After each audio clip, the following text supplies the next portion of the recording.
atu, ka puawai te maramatanga, tihei Māori. Through listening, through talking, from the heart, from the spirit, through giving and receiving respect, understanding or believing, this is the essence of life. Thank you. Welcome along to the council meeting on the 5th of June. A nice, quick, easy agenda before we play musical chairs and kick into finance and insurance. The normal health and safety procedures, and I look at the right piece of paper. Toilets are out there, everyone knows where they are. If there's an evacuation, please exit to the car park down the stairs on Space Street.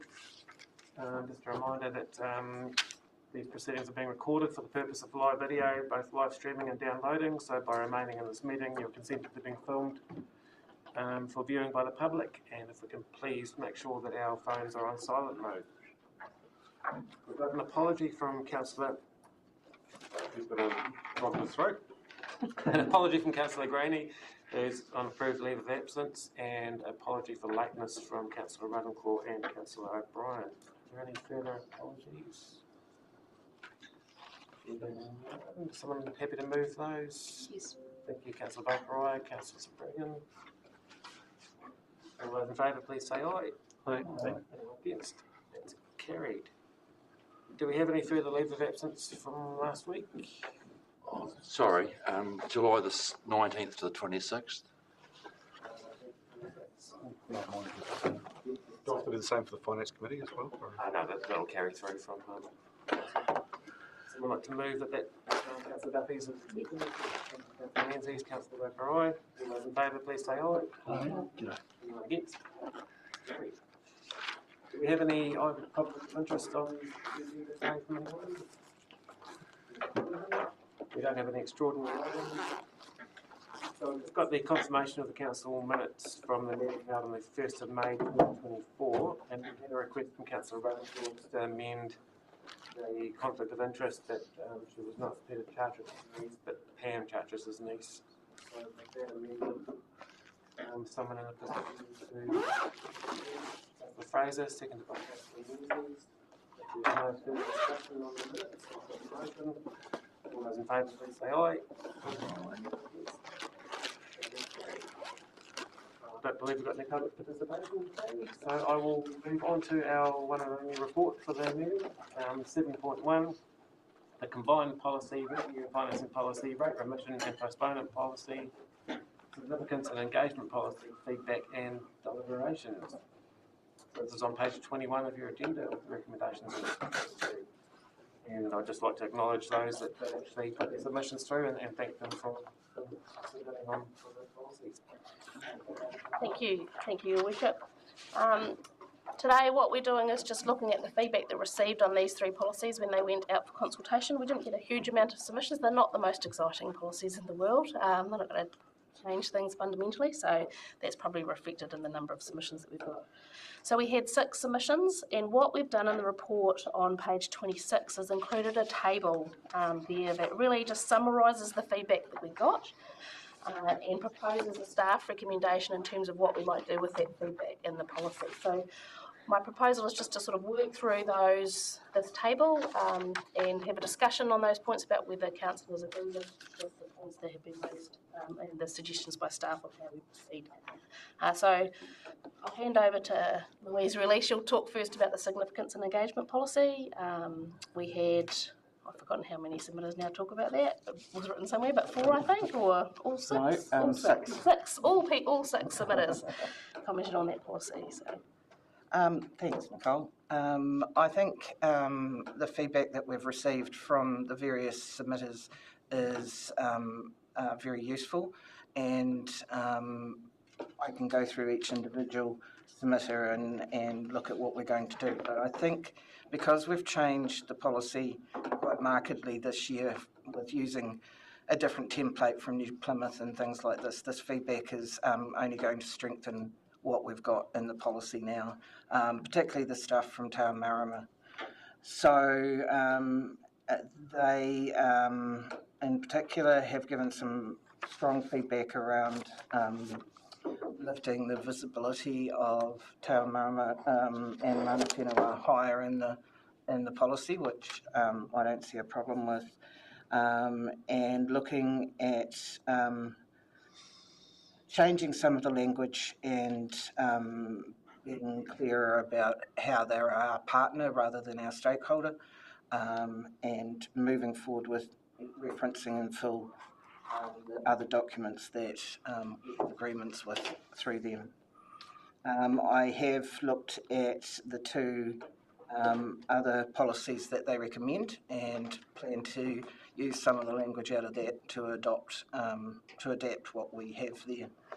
The Heritage New Zealand submission is mainly about making sure that we communicate with them when we're doing heritage sites or any digs that might have archaeological. Thanks, Peter. Value. So our staff are very aware of that, and we will just give them a reminder on that one. Federated Farmers has suggested that we actually use the exact wording of the legislation.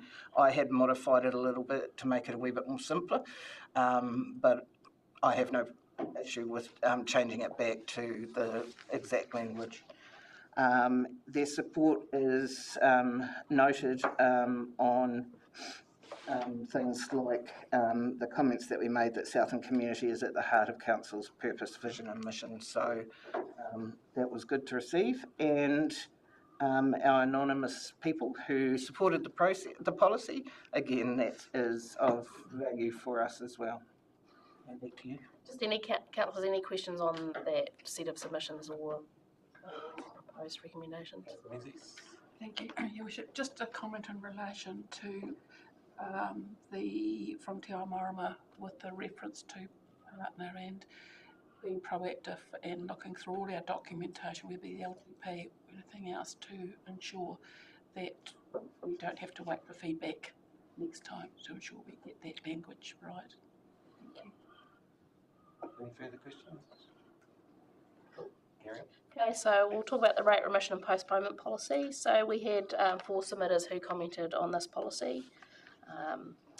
3 submitters, and in that we had 1 that supported, 1 that didn't support, and 1 that has made a recommended suggestion for an additional rate remission for heritage properties, which is the first one there in regards to Heritage New Zealand. I've put some commentary in there about my reluctance to probably add a rate remission for heritage properties. I think that if you do a rate remission, you would be giving that remission unless you put conditions on it to the property owner, and what they do with that remission would be up to them. I think if council was interested in supporting owners of heritage properties, we would be better to do something like a grant fund with that same funding, which would give you greater visibility and have owners come and apply for that, which would then give you an indication of how they're going to use those funds and some accountability around that. So I'm interested in council's discussion about whether they have any interest in exploring that further and whether they support the response about not introducing a remission but investigating the grant side of things. Heritage New Zealand have also subsequently come back to me and advised there's 44 heritage properties in Southland. I haven't had an opportunity to go back and look at what their rates are in that, but if that's something I would do if council was interested in that. In terms of the other submitters there, we just had from the anonymous ones just 1 not supporting and 1 supporting with no reasons given. Thanks, Nicole. Are there any questions for Nicole on that one? Councillor Keys? Thank you.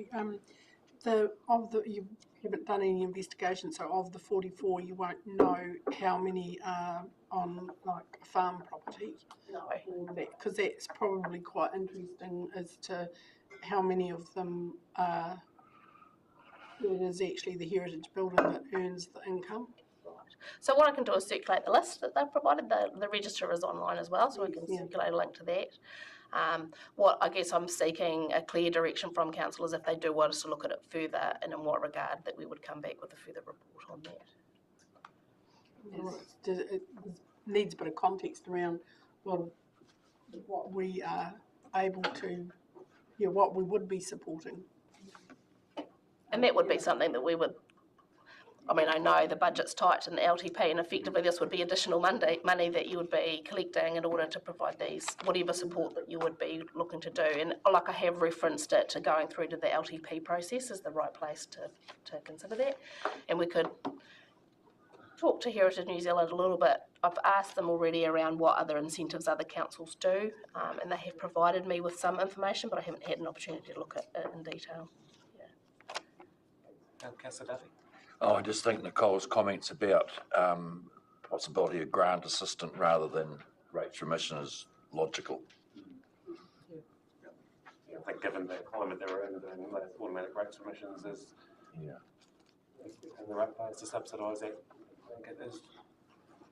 And I mean, you don't have necessarily costs because you own a heritage building every year. So I think what I might do is go back and talk to Heritage New Zealand about what sorts of incentives might be appropriate and what sorts of properties exist, and come back to council with that information. Councillor Buffrey, did you have a question? Nicola has mentioned that she will be letting us know what Heritage New Zealand has circulated in regards to what other councils are doing. Just be interested in having a look at that we are in line with others. Thank you. No further questions?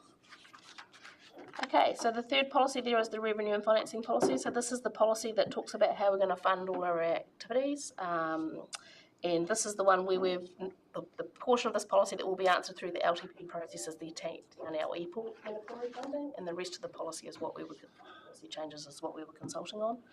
So we had one submitter who was in support of the policy as it stands, 2 who did not support the policy, and their feedback was really more LTP related about rates and rates affordability, which is more of an LTP budget decision, although the revenue and financing policy does set the level at which fees and charges will be charged, which would reduce any rate funding.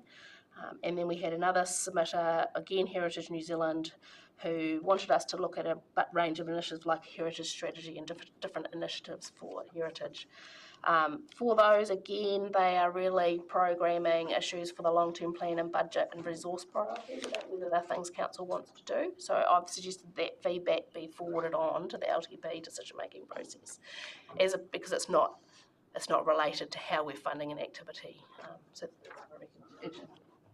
Through your worship, it was a timing issue, wasn't it, that we had this one separate from the LTP? Because most people wouldn't even realize, they would have automatically assumed as a layperson that the revenue and financing policy would be part of the LTP consultation, and that's why the couple of submissions you've got echo that sentiment here. Yeah, I think some submitters just see council's got something out, this is what we're interested in, and they put that submission in. They wouldn't understand the distinction between the two. We did try and explain it in the material to say, look, we've got this timing difference, if you're interested in budget things, that's an LTP. I think there's also something to be said about consultation fatigue. Yes. There's so many bits and pieces coming at people from all of this that people think they've done something, and this is possibly, according to me, the most critical part, but we barely got a handful. Is this normally the number we would get? On these policies, it's not a lot. Last time we had a few more on the revenue and financing policy because we changed our rating approach a little bit on the locals and things like that. So we had more submissions. It was more interesting to people, but and we only had one on the rate remission policy last time, so this is an improvement on that. So I take that as a win. And it's an improvement on the significance and engagement. Yeah. So they're probably just not things that spark people's interest. Well, obviously, whatever people will be putting in the LTP consultation that relates to, rates and how they think this should be funded, that we would be considering that. Yes, so the other thing in the report should make quite clear is that you have got a bunch of decisions coming up as the LTP, and some of those might have flow-on consequences, particularly for the revenue and financing policy. So if they have a significant and material consequence, we have to decide whether we need to consult again on the policy as a change, but we think most of the stuff that will be coming into the LTP won't be a significant change to the revenue and financing policy, so we would just update that policy based on what decisions were made as a part of the LTP process. So we'll deal with that when we get there in terms of what council might... What content you... Yeah, what the issues are. The other thing I haven't talked about either is in this policy, We just found that when we did the development and financial contributions policy, which Council endorsed last week, we hadn't included in the revenue and financing policy development and financial contributions as a source of funding for stormwater. So what we're proposing is that we actually do that now as part of this process, so it's consistent. We don't think that's a significant and material change because we're not charging them where it's in remission, and we are going to go through a consultation process for the development and financial contributions policy anyway, so the feedback would likely be the same, irrespective of if we were doing it through this policy or the development. So we've got ourselves covered in terms of people having an opportunity to have a say. This is just me thinking out loud, but is there something that we can do that, and I know we have deadlines and we have timelines, this has to be done within 3 years and this is lapsing. Is there some way we could be a little more consistent that people know, say, at the beginning of a quarter or say every Feb or June, and this is when consultations come out, so we can improve the number of, or we put that in the first edition, that this is coming up. I just think there's bits and pieces all throughout the year, and it's really sad even if in such a hyperinflationary environment we are getting 2 or 3 people submitting on the revenue of financing policy and others. To me, it's an indication that we need to be looking at our processes better here, that how do we improve this, because 2 or 3 people, honestly, we might as well just not do it. Is there some way we can tailor this that people know what to expect, that this is the time of the year? And I know it's not always possible, but perhaps we can do something on this, that it's a predictable pattern, that these are the months, so this is Q1 and Q3, just for instance. We have tried. A couple of years we've had an engagement calendar at staff level, was going to be brought to council level, but then it just continually changes. So the LTP is a really good example of that. And the planning was that it would have been around April, May, and now it's out in June.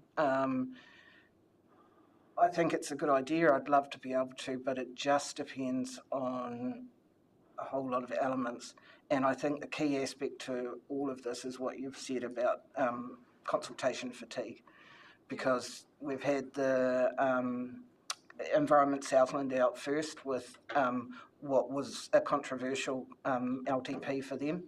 And there's been a whole lot of other things, and it's just probably been a never-ending circle of government and local government and other agencies just continually asking for people's opinion. So I think people are getting tired of it, and it's trying to find new ways, and as you say, trying to have a plan. But I'm just not sure that with how much we're asking of our communities, that at the moment we're going to improve markedly with the number of submitters. But we can try. But I think if we have almost, is this kind of what you're getting, having like a page on the website that basically has a plan of up and coming?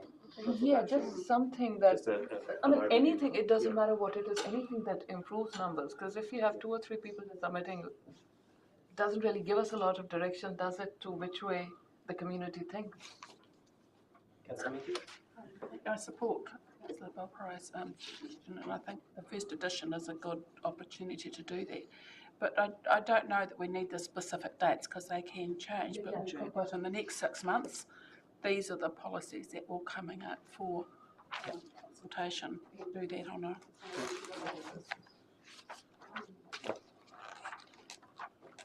we also try to include anything that's actually out in a list in the Ensign and the Express.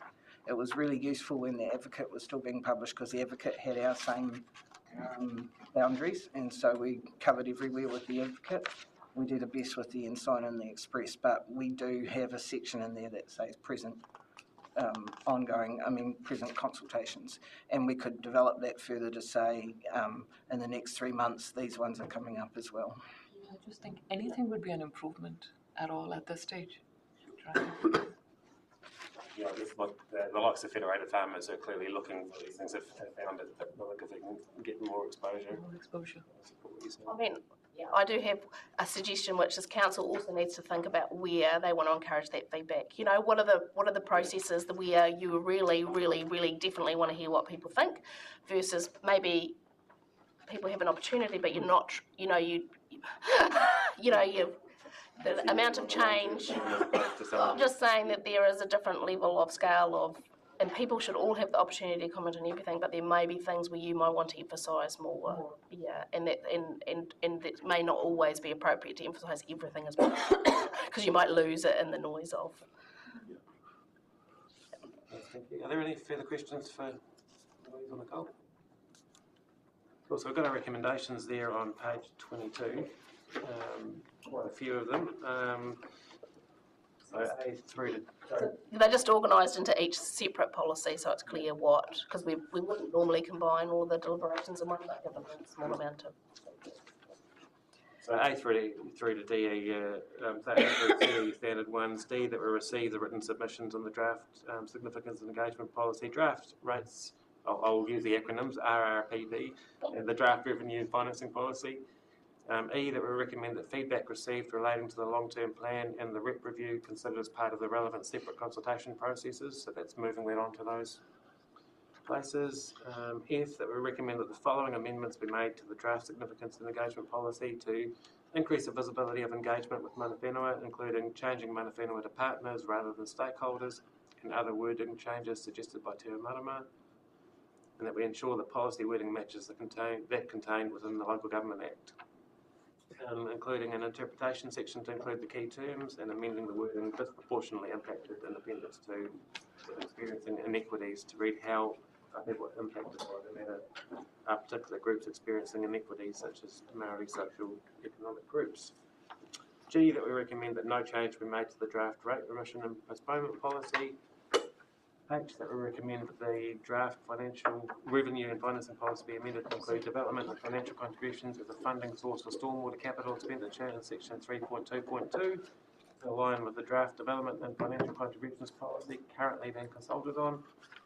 And I, that we recommend that staff present the updated policies incorporating the changes outlined in resolutions F and H and incorporating any other amendments to the council for adoption on the 19th of June.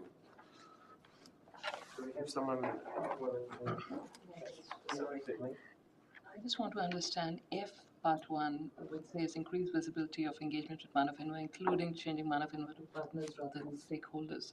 Now, will this impact anything else, or is this just a wording change? Because that's what I worry about. Are we placing one group over the other? Is it going to change something, the burden on us legislatively going down the road? No, in fact, changing it to partner makes us more compliant with legislation. And I've got, that is my error. There is, we say partners and stakeholders in the draft policy, so it's actually making it clear and having one rather than the two, calling them two different things. So we call them partners already, and then we call them stakeholders. So it's just clear. Any other legislative burden on us as a council to do something for a group as opposed to? All right, thank you. Councillor Spragan? I just have to. Councillor Wilson? I'm just looking at H. I'm just trying to get my head around where section 2. Oh, it's not in this policy. So it's not in. No, it is. No, it is. Sorry, it is on page. I did write down what page it was on. So just noted. So on page 86 of the agenda, at page 32, there's also just a table that has a. So that's where we're adding it. That is where it's. So yeah, so we're adding it into that table. It'll say development and financial contributions on that table. Right under capital. Yes. Thanks. I just wonder if it's worth adding something about maintaining or holding continual dialogue with Heritage New Zealand. Not to say that we're doing anything, but just to have it in there that we keep an ongoing So have discussion. a day that staff will continue to liaise with Heritage New Zealand based on their submission. Something like that. You might want to say continue with the liaison and staff to report back on the concept of a Heritage Initiatives Fund. While Rachel's drafting that, are there any other questions on those recommendations? Were you happy to move them, Councillor Spragan? Yeah. So continue to liaise and, sorry, I got... Staff to report back on the concept of a Heritage Initiatives Fund. Councillor Spragan, someone happy to second? So are we now accepting the revenue and financing policy? We're adopting it? No, so that'll be on the 19th of June. So the revised policies will come up separately with a report for each, and at that point you'll be asked to adopt them.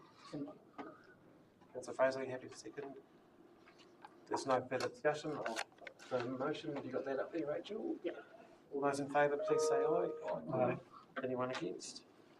That is carried. And on everyone, thank you. Welcome, Councillor Brian and Rock'n'Court. Apologies.